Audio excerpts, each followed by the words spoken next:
If I wanted to make 1k US dollar a day trading, I do this. 346k views, 15k likes, 2.2k comments. This gotta be something.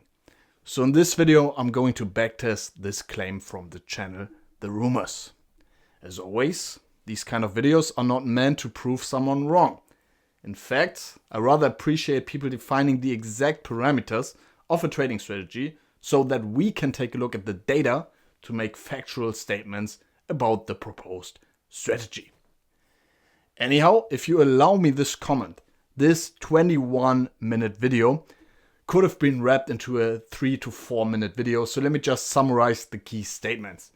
And if you allow me this comment as well, whenever I produce content, I'm always looking for the least amount of time to waste for my viewer without rushing anything. So if you appreciate that, like and share the video. And by the way, yes, I went through the whole 21 minutes of the video. And I will never get those 21 minutes back in my life. So this strategy has to be it. The Rumors, I put all my trust into you. Let's go through the exact strategy, starting with the basic idea defined around minute 2:06. Is a very simple one.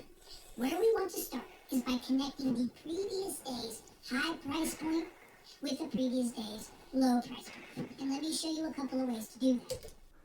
So to summarize, your levels are just previous day high and previous day low, and a line in the middle of those. This is visualized around minute 4:24. So this one here. So you just got a box with an upper limit and a lower limit and a line in the middle of those limits. Now, with respect to the time frame he's trading this on, he's saying that around 3:10ish.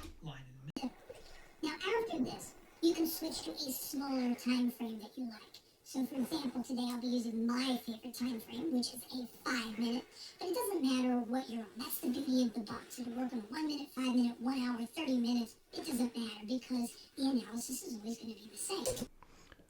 So in a nutshell, the time frame doesn't matter. Works on every time frame.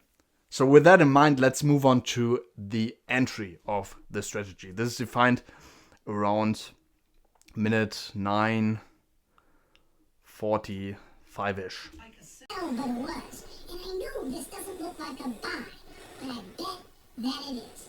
Why? Because you're now bordering the strongest, most well-funded and known transparent buyer.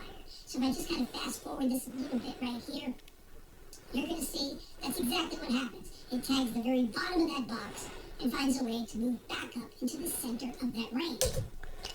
So super simple entry. You enter into a short position when you cross the upper range, and you enter to a long position when you cross the lower range. Now, regarding the exit, let's listen up to what he's saying. This is happening around 17:12. Loss goes right underneath the low. So the ones that you do lose on, the 15 to 20% that you lose. Let me quickly pause here. This is an interesting claim. So he's saying 15 to 20% lose. So he's saying you got a 15 to 20% lose rate. Let's also cover that in the backtest later on. But let's continue with the exit strategy. The losses are going to be so much smaller. But here's the beauty.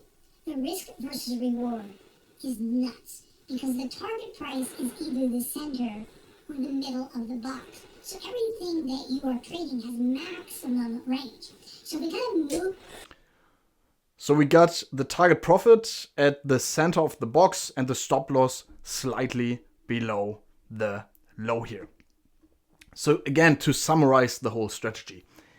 Every day I pull the previous day high, previous day low, and put a line in the middle of the box, in the middle of those two parameters, and trade any time frame based on that.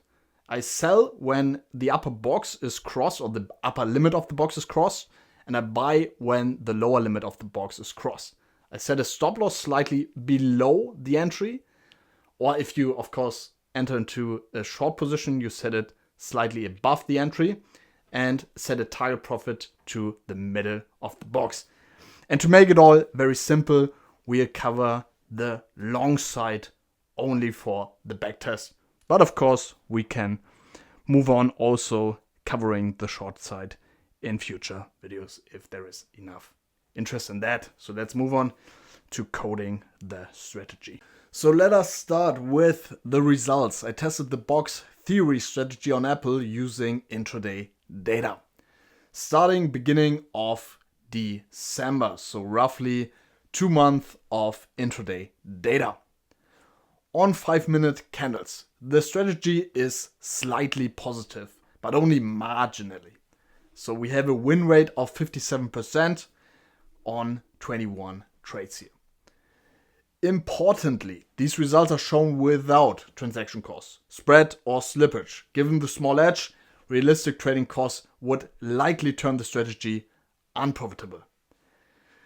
Another key observation I made is that the results are highly sensitive to where the stop loss is placed.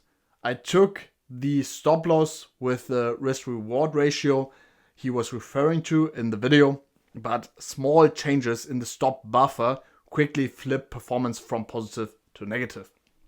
So for instance, if I reduce the stop loss from $1.10 to, let's say, $1, the story already looks different. You see, we have a win rate of only 52%, which is after transaction costs a losing strategy. Now let's be very fair and also test that for another time frame here. So we just take 30 minutes worth of Apple data, and let's take $1.10 again as the stop loss, and we even got a negative result here and a win rate of 47% on the 30-minute candle time frame.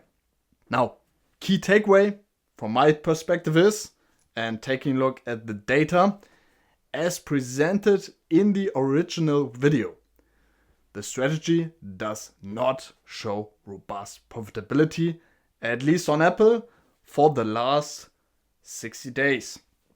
Doesn't mean it could work on other assets. You have to test that. But the obvious thing here is this strategy is probably a bad pick for a trending asset. So be invited to play a bit around with different assets here and draw your own conclusions. If you're interested in how this was tested, here's a quick walkthrough of the implementation. First, I'm importing Apple stock price data on the 5-minute interval. And this is just to flatten the columns. Now the data is looking like this. So just close, high, low, open columns with a 5-minute granular daytime index. This data frame we're going to pass to this function box long only. And this function is super simple. So first I'm just defining the box itself. So previous high, previous low, and the mid, which is just previous high plus previous low divided by 2. Simple as that. And next, the strategy enters a long position when the price touches yesterday's low. The stop loss then is placed slightly below the box low. So this is where the buffer comes in here. And the take profit is placed at the midpoint.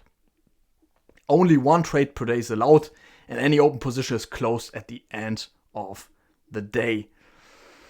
He didn't mention that explicitly, but it makes sense to do it because you always base your trading decision on the previous day's setup. So it doesn't make sense to hold an overnight position in this strategic setup. Code is, as you see, intentionally kept simple, no vectorization, just a simple loop over every single row in the data frame. It's just a draft implementation, but it's specific enough to faithfully test the strategy and also avoids look-ahead bias in the box construction. So once you pass the data frame with a certain buffer, in this case I took 1.10, this is roughly in alignment with where he placed his stop loss, and then you end up with the 5-minute result.